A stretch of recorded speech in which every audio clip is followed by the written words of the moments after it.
Cindy met and fell in love with Rick Thomas during her freshman year of college.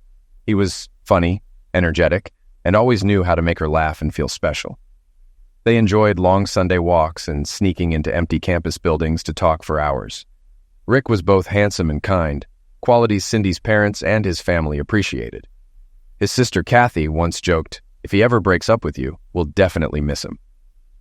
By his last semester, Rick secured a job with a big investment firm on the West Coast, while Cindy earned her teaching degree and found a job in Orange County. To celebrate, Rick took her to dinner in San Clemente and proposed with a beautiful ring that belonged to his grandmother.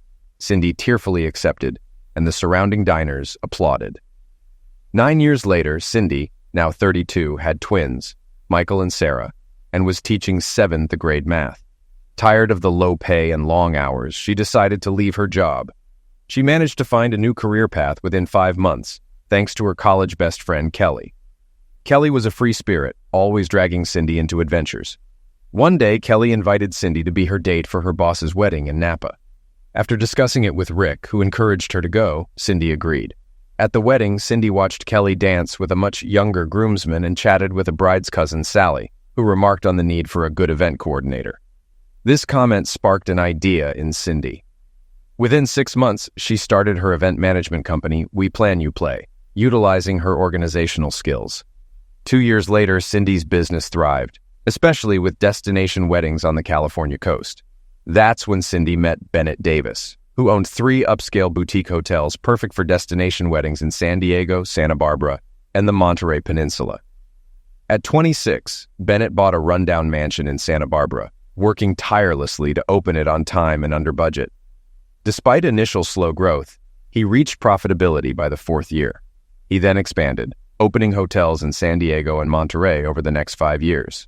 14 years later, Bennett was still dedicated to his business, but also enjoyed fine wines, dancing, and socializing, known as a CBNA. A confirmed bachelor, but not in prick. He treated people fairly and was clear about not seeking long-term relationships. At 40, he was content with his life. About 16 months before a significant event, Bennett and his manager, Lori Templeton, attended a hospitality industry convention in Los Angeles. There, they encountered Cindy Thomas at her We Plan You Play exhibit. Bennett was impressed by Cindy's presentation and intrigued by her bright blue eyes. They had a 45-minute conversation where Bennett asked both professional and personal questions, gauging her experience and personality. Cindy, wearing a wedding ring, answered enthusiastically, appreciating Bennett's mix of professionalism and lightheartedness. Lori observed Bennett's genuine interest in Cindy. At the end of their talk, Bennett invited Cindy to dinner, but she declined, mentioning her family. Instead, they planned for Cindy to visit his Santa Barbara hotel for lunch and a tour the following week. Cindy's visit went exceptionally well. She arrived early and visited the nearby Old Mission before meeting Bennett and Lori. The valet warmly welcomed her, and she was pleased with the hospitality. As she approached the hotel lobby, she saw Bennett, dressed sharply in khakis and a dark blue shirt, which highlighted his strong features and dark eyes. Cindy rarely noticed other men besides Rick, whom she considered gorgeous. However, Bennett Davis, who owned 3 boutique hotels in San Diego, Santa Barbara, and the Monterey Peninsula, caught her attention with his good looks and charisma. When they met for a tour of his Santa Barbara hotel, Bennett welcomed Cindy warmly. They shared a mutual respect for hard work and success, and instantly connected. Cindy wore a stylish but modest black sundress and sandals, aware that appearances mattered in business. During the tour, Bennett impressed Cindy with his attention to detail. They enjoyed a lunch with California wildflowers and her favorite Pinot Noir. Bennett's charm was evident, but Cindy remained professional, limiting her wine intake to focus on business. After lunch, they toured the hotel, and Cindy impressed Bennett with her knowledge of the property's history. They laughed and discussed potential partnerships for hosting weddings and family reunions. When it was time to leave, Bennett warmly shook Cindy's hand, holding it a bit longer than usual, and kissed her cheek. Cindy felt a surprising connection to Bennett, but reminded herself of her commitment to Rick and their children. Driving home, she found a book her daughter had left in the car, bringing her back to reality. Cindy chastised herself for entertaining thoughts about Bennett and resolved to stay focused on her family and career. Back at the hotel, Bennett settled some business matters before retiring to his room to rest before his evening beach run. Lying on his bed, he thought about the day and especially about Cindy. Unlike other beautiful women he had dated, Cindy stood out for her inner and outer beauty. She was married, but he couldn't stop thinking about her. At the same time, Rick was at home cooking dinner with their kids, Michael and Sarah. He felt blessed to have Cindy in his life. When she arrived, they had dinner together, and Sarah shared a story about playing with the neighbor's cat. After the kids were in bed, Cindy made love to Rick, perhaps to reassure herself. Over the next 6 months, Cindy organized 4 weddings at Winfield Scott. Bennett's subtle touches and frequent visits made an impact on her. Rick only accompanied her once, early on, when Bennett was away. One night, after a successful wedding, Cindy and Lori shared a leftover glass of Dom Perignon on the patio. Lori, taking off her shoes, said, "Can we talk?" Cindy agreed. Lori expressed concern for Cindy, noting that Bennett was attracted to her and might pursue her if given the chance. She warned Cindy that getting involved with Bennett could ruin her marriage and that Bennett wouldn't settle down with her. Cindy, moved to tears, admitted her confusion. She loved Rick deeply and couldn't imagine hurting him, but Bennett's allure was hard to resist. Lori's gaze was firm but caring as she advised Cindy to consider her family's well-being over her attraction to Bennett. Cindy was left grappling with her feelings, knowing the potential consequences. Cindy took a few sips of champagne, pausing to gather her thoughts. Lori let her take her time, knowing Cindy needed to process everything on her own. "I've never felt restricted in my life. I fell for Rick quickly but always felt in control. With Bennett, I feel out of control. If the moment came, I think I'd give in," Cindy admitted. 6 months ago, I would have been offended at the idea of being unfaithful, but now I'm struggling. Marriage is a commitment both ways, and I can't imagine Rick with someone else. Why am I even considering this? "What will you do?" Lori asked gently. 80% of me wants to stay true to Rick and the kids. This is a great business deal, and I want to maintain professionalism. But 20% of me thinks I can have a fling, get it out of my system, and move on, Cindy confessed, tears in her eyes. Lori hugged her and offered support. The next day, Lori confronted Bennett. "If you pursue Cindy, I'll quit. I've worked with you for 7 years, and I'll know," she warned, leaving his office without waiting for a response. 3 weeks later, a sudden rainstorm disrupted an outdoor wedding. Cindy and Lori worked tirelessly to salvage the event. Late at night, Cindy and Bennett found themselves alone. Bennett comforted Cindy, telling her she had done her best despite the weather. Cindy, feeling vulnerable, leaned into him. They kissed, and Bennett made it clear he wouldn't push her into anything. Cindy, however, gave in to her desires. They spent the night together, discussing how to keep their affair secret. Cindy assured Bennett she could handle it without arousing suspicion. She left early in the morning, wanting to rest before returning to her family. Bennett cleaned up and went to sleep. When Cindy arrived home Sunday afternoon, her children, Sarah and Michael, ran to greet her with hugs and stories about their weekend. She hadn't been home since Friday lunch, but was welcomed with joy. "Daddy took us to the big kiddie park yesterday, and we went down the giant slide. Ralph is back, and Mrs. Bowling brought us cookies. Daddy made Mickey Mouse pancakes for breakfast and said we might go to Disneyland next week. Mommy, did Daddy ever take you on rides?" Cindy winced at the mention of Daddy and rides, recalling her recent affair. She mentally shook off the guilt as she saw Rick, looking fit in his shorts and t-shirt. Hugging him, she said, "Hi, baby. It was a rough wedding. I'm glad to be home. How are the twins?" "We missed you, Cinderella, but I love weekends with the kids. I'm glad your business is thriving. I saw the storm on the news and knew you'd be busy. Let me get you a glass of wine and rub your feet." Son of a cow, she thought. Loving kids, supporting me. I can't lose him. Later, they moved to the hot tub with wine, but Rick, exhausted, asked to skip it. Cindy agreed, hiding her relief. On Monday, Rick suggested a date night for Tuesday, and she eagerly agreed. Early Tuesday, Rick packed for both of them and left a note. "Dress for your Cinderella date and be ready by 4 p.m. At 4 o'clock, they left the kids with Kelly and drove to the Ritz-Carlton at Dana Point. Cindy was stunned. "Is Kelly staying the night?" "Yes. I didn't bring clothes. You have a bag in the trunk. Kelly checked it while you bathed the kids." "You let her in my underwear drawer?" "Yes, she found something and said not to worry. She'll take you lingerie shopping." Idiot. They walked on the beach, had a great dinner, and talked on the balcony at midnight. Rick shared he was up for a partnership, meaning more money and less travel. He even mentioned joining her on some wedding weekends. In the dark, Cindy's troubled face went unnoticed. She quickly recovered, praising him. At breakfast in bed, they continued. Cindy reassured Rick she wouldn't quit her business, and he supported her fully. "You're amazing at what you do. he said. How did I find such an amazing guy, she thought. I can't screw this up. She resolved to keep her affair with Bennett discreet. Despite her lack of guilt, she couldn't foresee the impending tragedy. Cindy believed she could juggle everything without hurting anyone, convinced that Bennett would eventually move on, and she would remain with her family. She never imagined how wrong she could be. The next month, Rick was promoted to partner. Cindy had a wedding at a San Diego hotel and discussed securing their affair with Bennett. She had been on birth control since starting her business because she and Rick agreed 2 kids were enough. In late June, things began to unravel. Cindy and Bennett were in his office discussing new business terms when Lori entered.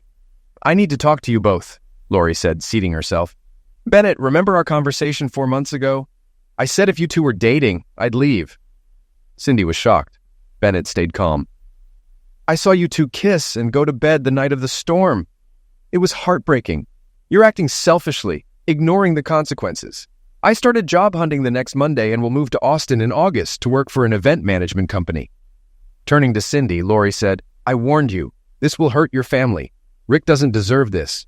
I won't let this affect our professional relationship, but only talk to me about work from now on. She left the room, and Cindy and Bennett sat in silence. Cindy eventually said, Bennett, I'm going home. I'm sorry for all of this. I'll call you in a few days. She drove to Orange County, checked into a Marriott, and cried herself to sleep after buying a bottle of Maker's Mark. Lori kept her promise and moved to Austin after working her last 2 weeks. Bennett didn't try to stop her. Cindy wanted to call Lori but settled for a text. I'm sorry my actions hurt you. You warned me, but I can't let it go unaddressed. By early September, Cindy and Bennett's relationship was strained by guilt, but their attraction remained. By October, they resumed their affair. One Saturday night, after a late wedding, they took Bennett's BMW to a secluded chalet on the Pacific coast. Oh my God, this is gorgeous, Cindy murmured, cuddling Bennett. Cindy had told Rick she was scouting Monterey and wouldn't be back until late Sunday. She just didn't mention she'd be with her lover. After checking out at 2 p.m., Cindy and Bennett walked on the beach and had lunch. They stopped in Big Sur for wine on their drive south. Cindy felt content, believing her business was thriving, her children were happy, and her affair was under control. In early December, Cindy coordinated a wedding at Bennett's Monterey hotel. Rick, planning to surprise Cindy, booked a room under his name. He prepared flowers, her favorite wine, and bath oils, hoping to rekindle their connection. Unbeknownst to Cindy, Rick was already there. Rick waited until after the rehearsal dinner to surprise Cindy. He had spotted Bennett earlier, but stayed hidden. As he searched for Cindy, he heard her voice. Moments later, he overheard her say, Not here. Please wait until we get back to your room. Turning the corner, Rick saw Cindy and Bennett together. Cindy, seeing Rick, screamed, Rick, what? Bennett stepped back in shock. Rick, heartbroken, fell to his knees.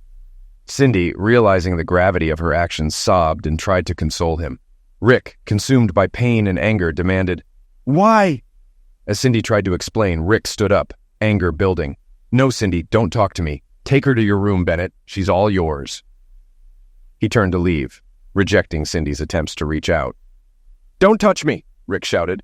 You were everything to me, and now you've ruined us.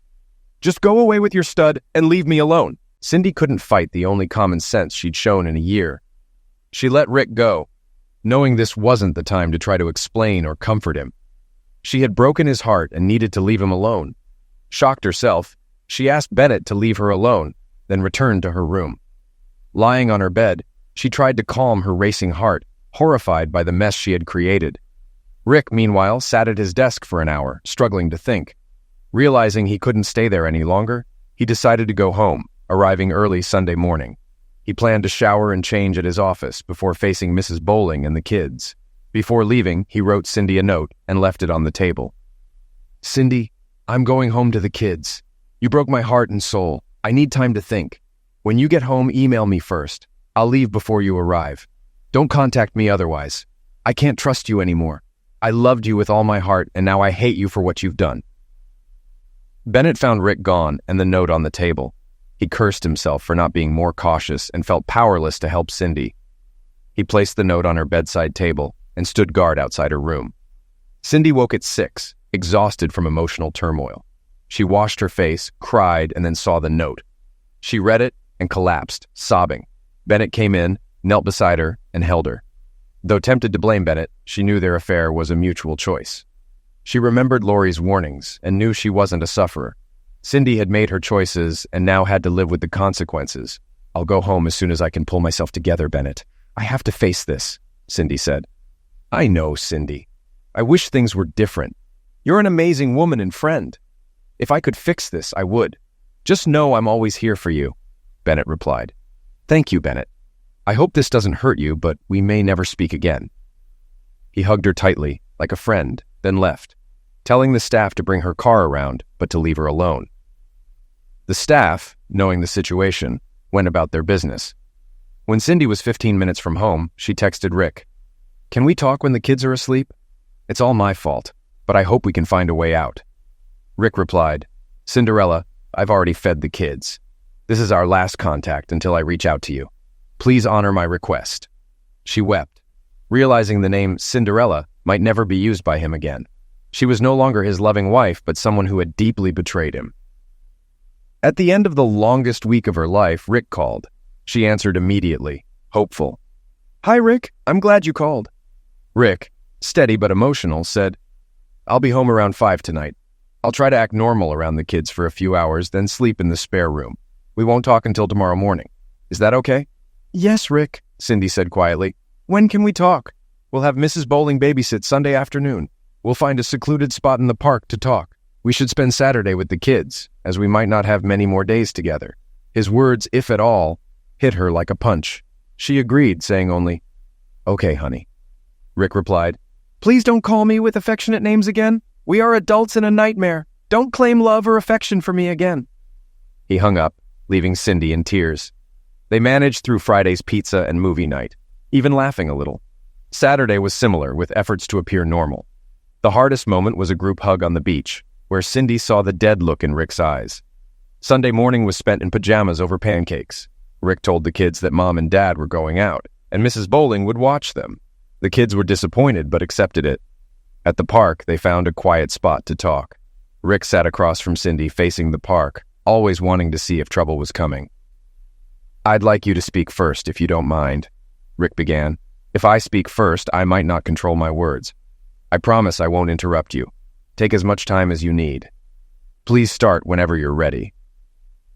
Cindy felt this was like a negotiation, but since it was her fault, she let Rick lead. "Of course," she replied. "I don't know where to start, Rick. I've thought about this since last Friday," she began, omitting the painful details. "You deserve the truth. I've been in a physical relationship with Bennett for almost 8 months. Rick lowered his head, but gestured for her to continue. "Before meeting him, I'd never been attracted to anyone else. I didn't seek him out because of anything lacking in our relationship. While I didn't pursue him, I didn't resist his friendship and flirting. I realized early on that I was attracted to him. The first time we were together, he made sure I wanted it as much as he did. No one forced me. I'm not a sufferer. Everything that happened was my choice." She paused, then added, "I love you, Rick, but I hid part of my heart from you for months. You may not have noticed, but a part of me was with Bennett. I lied to you and myself, thinking everything would be okay. Deception starts with yourself. I betrayed you and everything I care about. I don't know how this will end, but I know it will hurt our children too. I am deeply ashamed of what I did." Rick bowed his head and cried, overwhelmed with despair and grief. Cindy watched him, realizing the enormity of what she had taken from him. After 10 minutes, he finally spoke, his voice confident but barely above a whisper. "Cindy, I don't know if this is our last conversation as husband and wife. I appreciate that you didn't disrespect me by saying it was just a mistake. I thank you for being honest. But I guess I'll never really know." Cindy lowered her head in despair, knowing his words were true and feeling the deep pain of her actions. She resisted the urge to look at him as he continued. "You've been seeing Bennett behind my back for 8 months. I trusted you completely, but now I can't anymore. Cinderella is dead, and there's no Prince Charming to save us. I've never felt hopeless before, and I hate it. I'm not divorcing you now or anytime soon because of our children. Divorce is worse for them than loss. But I can't pretend we're the same for the next 11 years until they graduate. I can't look at you or act like we're okay. I feel stuck and hopeless. I'm seeing a psychologist this week to find a way to cope." Cindy looked hopeful, but Rick quickly added, I'm not doing this for you or our marriage. It's for my sanity and to keep loving our children. Cindy asked, "Where should we stay? A hotel or an apartment?" Rick replied, "We'll stay in the house for now. I'll take an overnight business trip weekly and you can continue your work weekends. What you do then is your choice. I'm not taking care of you now. If you prefer Bennett, go ahead." "Rick, I'm not going to," Cindy protested. Rick raised his hand to stop her. "Please, stop. You're acting like I care about what you do. I need to not care about you, just as you've not cared about me for the past 8 months. Maybe a psychologist can help me protect myself better. Until then, you're on your own." They sat for half an hour, crying without touching or comforting each other. Lori's warning had come true. The consequences were unbearable for Cindy, and it was only the beginning. For the next month, they pretended everything was normal for the kids. They attended Sarah's soccer games and Michael's karate lessons convincingly. Even Miss Snyder at the parent-teacher conferences noticed nothing wrong. But behind closed doors, it was different. Cindy wanted to talk, and Rick struggled to keep from falling apart. Cindy took responsibility for her actions, but it didn't lessen Rick's betrayal and humiliation. He told the kids he had overnight business trips, using that time to think and plan. He realized he would need long-term psychological help if this continued. Rick, a new partner at his firm, excelled in analytics, evaluating investment risks and opportunities. He now applied that thinking to his personal life, weighing the pros and cons of staying with Cindy. He considered the children's well-being, the firm's view of his family commitment, and financial implications of either staying or divorcing. He also pondered Cindy's feelings and her business. He realized there was a third radical option that might be best for everyone. It would be difficult to implement, but could work. On the third night of his business trip, Rick sat on the Marriott courtyard patio, considering all angles of his plan. After 2 weeks with the plan taking shape, Rick decided to have a serious talk with Cindy. He asked Mrs. Bowling to babysit and drove Cindy to the park where they first discussed her affair. At the same picnic table, they continued their conversation. Rick began, "Cindy, these past few weeks have been horrible for us both. Thank you for giving me time to think. I want to share some thoughts and then hear your response." Cindy nodded, and Rick continued, "I don't want to rehash everything, especially the night I saw you with Bennett. I've told you how crushed I am. I'm not perfect, but I've always been 100% committed to us and our kids. I've never cheated, even when I flirted. I can't imagine replacing you in my heart. I thought we would grow old together. I was wrong about your commitment to us." Cindy, with longing in her eyes, pleaded, "Rick, I know I don't deserve a second chance, but I want to work hard to resolve the betrayal and stay together." Rick looked away before answering. "I know you mean it, Cindy, and I've considered it. On one hand, we might have enough acceptance and forgiveness to stay together." Cindy felt a glimmer of hope, but Rick continued, "But it's not right for me for 2 reasons. First, I can't regain your trust. I would always suspect you're meeting someone else. Second, I can't touch you as a husband without seeing the face of the man you chose over me. You wanted him, not me, and there's no way I can look at you without seeing Bennett's reflection." Cindy's shoulders slumped. She knew Rick was right and wanted to promise she'd be faithful, but she couldn't demand his trust. "I want to fight for us, Rick. Aren't we worth fighting for?" she asked. For the first time, she saw rage in his eyes, and she recoiled. "Fight for us? What do you think I did every day? Working hard, moving up the career ladder, spending time with our kids, remembering what you love, that was all fighting for us? How have you fought for us, Cindy?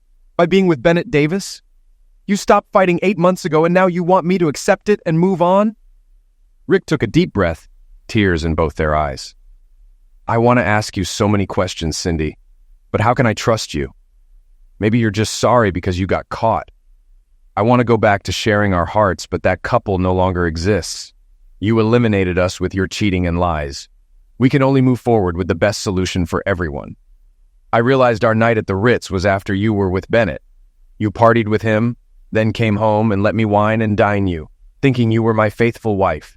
I must have seemed like such a fool to you, happy to hear how proud you were of me. But no more."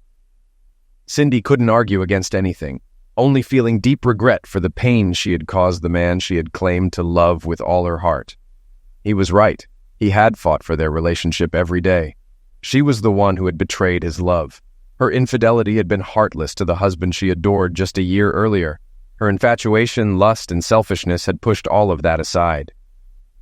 "Are you going to divorce me, Rick?" she finally asked when she could find the words. "No, Cindy, I'm not going to divorce you, and I'm not going to stay married to you. I'm creating a solution that I think will work for everyone. It won't be without pain and loss, but I believe it's the only acceptable solution. I promise I'll explain everything to you in a few weeks.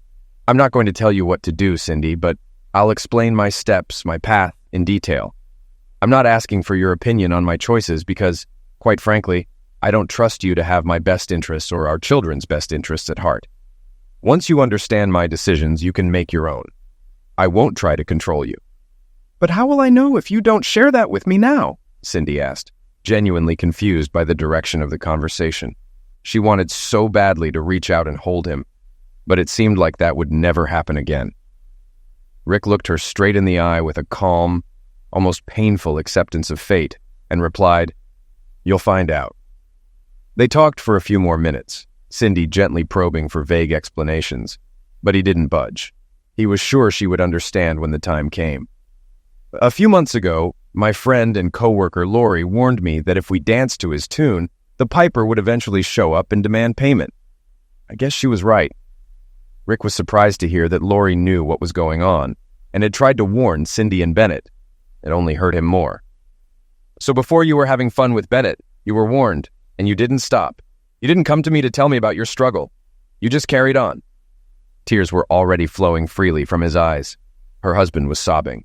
Cindy burst into tears again and dropped her head in her arms, sobbing uncontrollably. Rick stirred, and she thought that maybe he would come to hold her. "Please, God, let him come and hold me," she begged in her heart. Instead, he stood up and moved toward her, folding his arms across his chest. When she raised her head, he said, "The trumpeter has come and is demanding at least partial payment. Maybe someday it will be time for full payment." 2 weeks and 4 days later, Rick left for his weekly business trip where he had time alone to sort himself out and work through his pain. He hugged and kissed his children goodbye, and it seemed to Cindy that he was a little sadder than he had been the last few days. It must be hard for him to say goodbye even for 24 hours, she thought. Cindy was sleeping better at night because she was taking melatonin, which helped her fight sleep at night.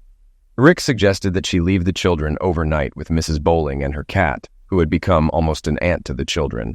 Rick suggested that she could get a good night's sleep after a couple of glasses of wine. Cindy agreed, and Mrs. Bowling happily welcomed her young friends. At 5:30 a.m., her cell phone had been ringing nonstop for 3 minutes before she heard it, flipped it open, and picked it up. The screen flashed with the word emergency. "Hello?" Cindy said, trying to force herself to wake up. "Is this Cindy Thomas? Richard Thomas's wife?" said a professional voice on the other end of the line. Cindy sat up sharply in bed. No one called him Richard. "Yes, that's her. Is everything all right?" "Excuse me, Mrs. Thomas, but let me clarify that you live at 918 South El Camino Court. Is that correct?" "Yes," she almost shouted into the receiver. "And can you tell me what kind of car your husband drives?" "A dark gray 2019 Lexus ES. Why, is something wrong?" "Mrs. Thomas, I regret to inform you that your husband was involved in an accident on California Highway 79, west of the Pacific Crest Trailhead near Warner Springs." "Oh no, my goodness," Cindy exclaimed. "Is he all right? Is he in the hospital or in an ambulance?" "I'm very sorry to inform you, Mrs. Thomas, but the accident turned out to be fatal. I don't know any other details, but his body is being transported to the University of California Medical Center in San Diego and should arrive there within the hour. I'm sorry for your loss."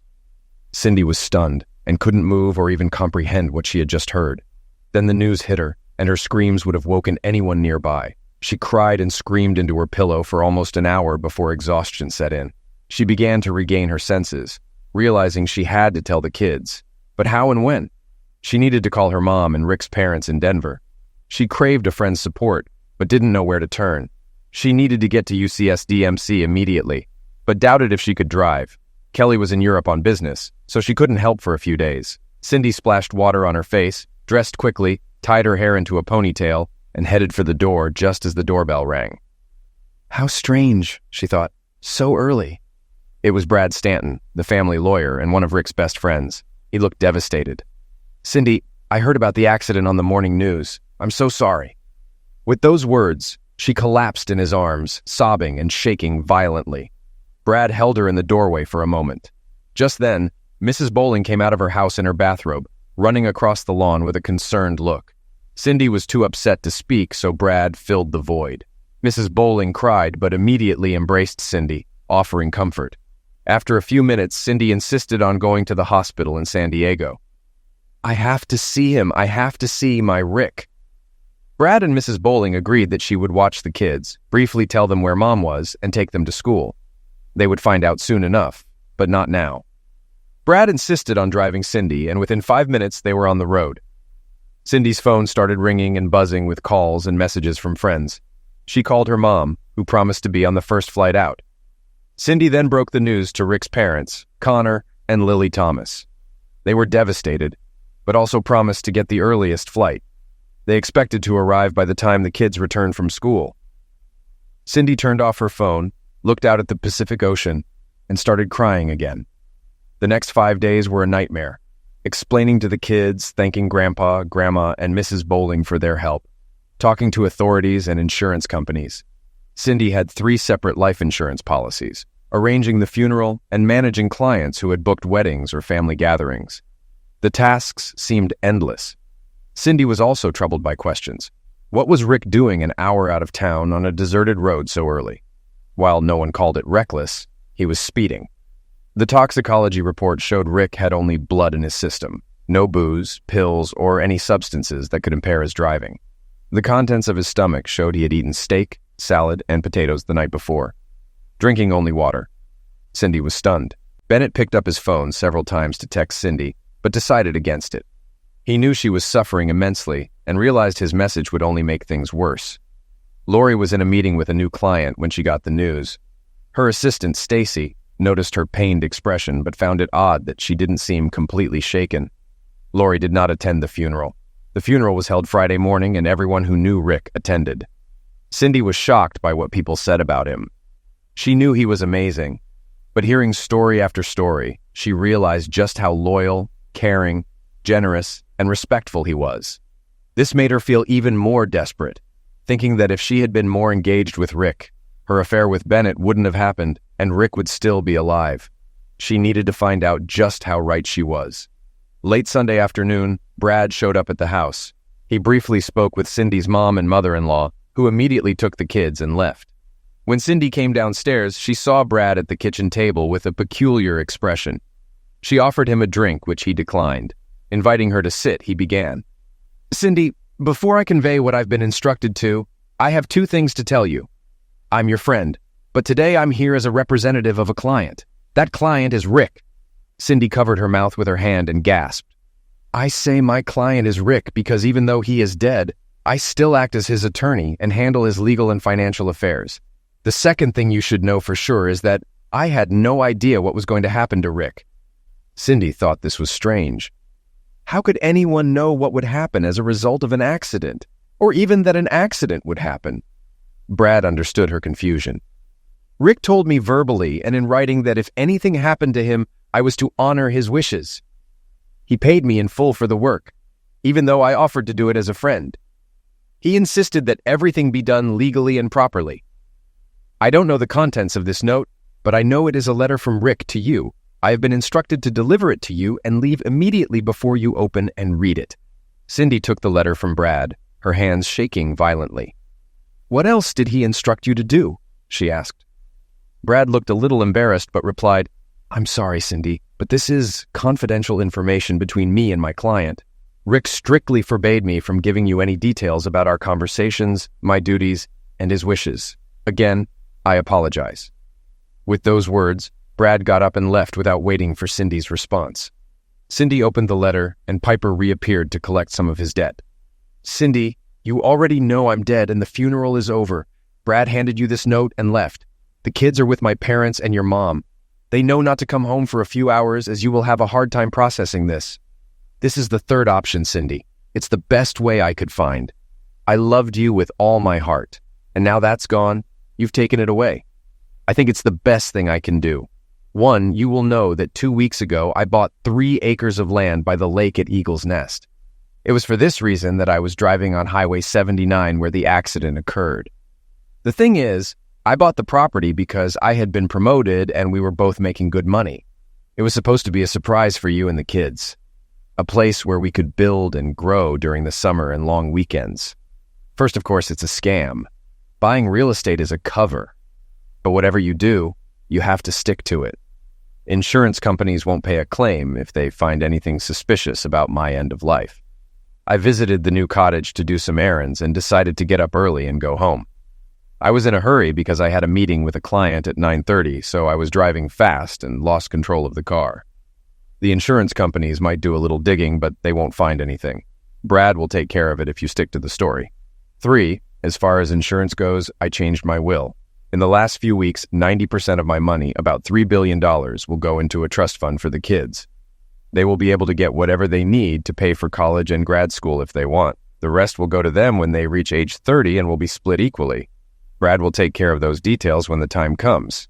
I'm leaving you 10%, or about $300,000, to hold you over until you start working again in a month or so.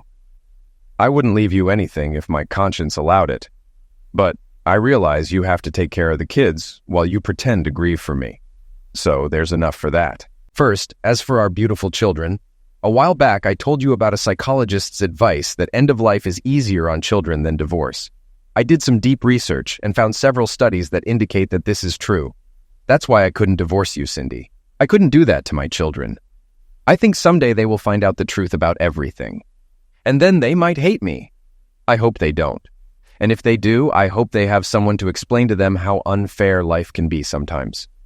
I'm grateful that now and for the foreseeable future, they can grieve their loss and not have to bear the burden of rejection that comes with divorce. Second, I can't tell you what else to do with your life. I suppose you can go back to Bennett. But there may be someone else you are interested in. Whatever you do, please think of the children first and do what is best for them. They will be leaving home in 9 or 10 years. So maybe you can keep your lovers away until then. Third, finally, I have one small request. When you are done with this note, burn it until there are no ashes left. If the insurance companies find it, it will ruin our children's financial future. Reread it a couple more times. But please, if I mean anything to you, burn this note. Don't worry, maybe you'll hear from me again someday. Rick. Cindy cried harder than she ever had before. She collapsed onto the floor, sobbing and wailing, calling out Rick's name. Overcome by the weight of her affair's aftermath, she feared it was more than she could handle. After about an hour, she finally gathered enough strength to sit up and reread the note 2 more times. Then she walked over to the fireplace and burned it until only a small pile of ashes was left. Piper had indeed come on a call, or so she thought. It's been 12 years since Rick Thomas died on California Highway 79. In reality, he died the moment he saw his wife with another man who betrayed him, their children, and their future. The rest was just details of how and when it happened. Cindy never remarried and kept Rick's end of life a secret. She followed his wishes and used the $300,000 to support the family as they grieved. It took her over a year to go back to work. She tried to adopt a professional persona, but her business focused mainly on weddings and family events, which she found challenging. She worked for an event planning company and made significant career progress in building relationships. She dated occasionally, but never found anyone like Rick. She also saw herself as damaged goods, though counseling helped her cope. She wondered if she met someone new and married again, would she end up cheating? Michael and Sarah urged her to date and find happiness. Dad would want you to be happy, they said. Yes, he always wanted me to be happy, she thought, and I used that to justify destroying him. The pain began to resurface. As for Bennett, about 4 months after Rick's end of life, he felt enough time had passed to send Cindy a note. Lori had observed that they were no longer lovers, but Bennett remained a faithful friend. One morning, he decided to send her a message. It read, "I'm so sorry, B." A moment later, Cindy replied, "Me too. Goodbye." They never spoke again. Michael and Sarah had graduated from high school, were now in their early 20s and attending college. Michael, like his mother, enjoyed the energy of people coming together. He went to the University of Southern California to study hospitality and marketing. Sarah, like her father, was drawn to analytics. She found fulfillment in problem-solving and went to Stanford to study economics. Although they were only 8 when their father died, both were deeply affected by his loss. The thought of their father never coming home was a constant presence, but their mom and grandparents worked hard to help them heal and start enjoying life again. Each of them, in their own way, used their father's memory as motivation for their lives. On a warm spring morning, Cindy sat at her desk in her apartment. She was sipping a cup of hot black coffee while reviewing a new contract for an executive retreat when the doorbell rang. When she opened the door, she was greeted by Brad Stanton. "Brad, it's been months," Cindy said with a smile as she reached out for a hug. "I'm so happy to see you." Brad returned the hug but seemed a bit stiff. "Thank you, Cindy. May I come in and talk with you?" Cindy noticed that there was something formal about his tone. This wasn't just a casual visit from a friend. "Sure, Brad. Can I get you a cup of coffee?" "No thanks, I can only stay for a few minutes." They sat down at the kitchen table and Brad began. "Cindy, as you know, today would have been Rick's 45th birthday." Cindy flinched. She had completely forgotten that today was April 7th, Rick's birthday. She made a mental note to call the kids as soon as Brad left. "As you know, before Rick died, he changed his will and left instructions for what should happen in the event of his end of life." "Cindy, I'll be honest. I knew something was wrong. He wasn't himself, but he didn't want to tell me what was going on. As his friend, I pushed him, but as his lawyer, I had to follow his wishes. He never allowed me to understand what was happening until now."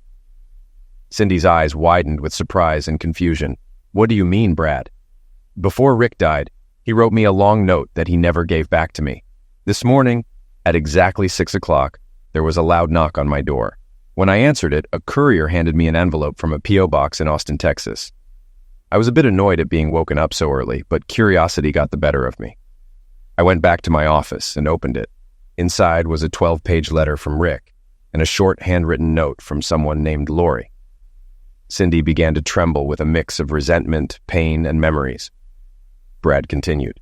The note simply said, "Please read carefully and follow the instructions." I started reading Rick's note. The first line was so typical of Rick. "Hey buddy, get your back out of bed. I need you to help me finish some unfinished business." Yes, I know at 6 a.m. I told them it was exactly 6 and paid a little extra to make sure they were reliable. I won't detail the rest of the notes, Cindy, but I will say that Rick told me everything, the whole 9 yards in detail. He paused briefly to let her absorb what he'd said and saw tears begin to form in her eyes. "I can't imagine how you could do that to a great guy like Rick. A guy who gave you all his love and devotion. A guy who eventually gave you his life." Brad stood up and finished his business. Handing Cindy a white envelope with her name on it, he said, "Cindy, I never want to talk to you again. I will keep in touch with Michael and Sarah because they are my best friends. If I see you at a social function, I'll be polite for their sake, not yours. But don't ever try to contact me. Do you understand?" Cindy could barely get a word out, but looked at Brad and replied, "Yes, I understand." With those words, he turned and walked away. But as he left, she heard him mutter, "Selfish goddamn strumpet." The envelope lay on the table, daring her to open it. She recognized the handwriting. It was Rick's. It took a few minutes before she worked up the courage to open it, but she finally did. "Cindy, it's been 12 years since the events that brought us to this morning. In my last letter to you, I mentioned that maybe someday you would hear from me again. Maybe someday the children will know what happened to us and to them. Well, today that day has come. First, when I found out that Lori tried to talk you out of having fun with Bennett and you ignored her advice, I decided to turn to her for help. She's the only person on the planet who knew of my intentions. She begged and pleaded with me not to do it. She even said that I could take the kids and come to Austin to visit her. Imagine that. A woman of real character. I wish I had met her before I laid eyes on you. Anyway, when I declined to, she agreed to go along with my wishes. Second, my first request was that she keep this note until today, my 45th birthday. On that day, she was to give Brad this note along with a note for him promptly at 6 a.m. The note was to have Brad read my letter and then give it to you. I had a backup plan to get this note to you no matter what, but I hope Brad and Lori are in good health and were able to help me finish the job. Third, this morning, both Michael and Sarah will receive a similar note from me outlining everything that happened 12 years ago. I haven't left anything out. They are adults. I believe they have the right to know the truth, the whole truth. The statute of limitations on insurance fraud in California is 4 years, so their inheritance is safe. As I mentioned in my previous letter, they may hate me for this, but I'm sure Brad and Lori will help them make sense of what happened. Good luck trying to get rid of the lies you have told your children over the past 12 years. I'm sure if they want to talk to you, they will have more than a few questions. Fourth, if your mom and my parents are still alive, They will receive a similar note as partners in my firm. Fifth, as for Bennett, today's Santa Barbara News Press will publish a full-page memo about his machinations with you. It details how the two of you planned and created amazing wedding events while you cheated on me and he entertained a married woman. The article ends by urging people to seek help elsewhere. I may not be able to destroy him, but I hope it will make his life miserable for a while. Maybe you two can get together if you haven't already and have some good fun to ease the pain. By the way, you are named specifically in the article, so some friends and coworkers may have questions for you as well. Sixth, Cindy, almost 13 years ago, I thought we were as happy and content with each other as any couple could be. It all turned out to be a lie, a tragic lie. So, Cindy, you've picked the tune, you've enjoyed the dance, and now it's time to pay the bill in full. Rick. Moments after Cindy read Rick's note, her phone began to ring off the hook. 6 months later, all 3 BD properties were sold at a big loss to the owner, an Austin-based investment group, the Templeton Group. Davis Bennett, at age 53, was financially ruined.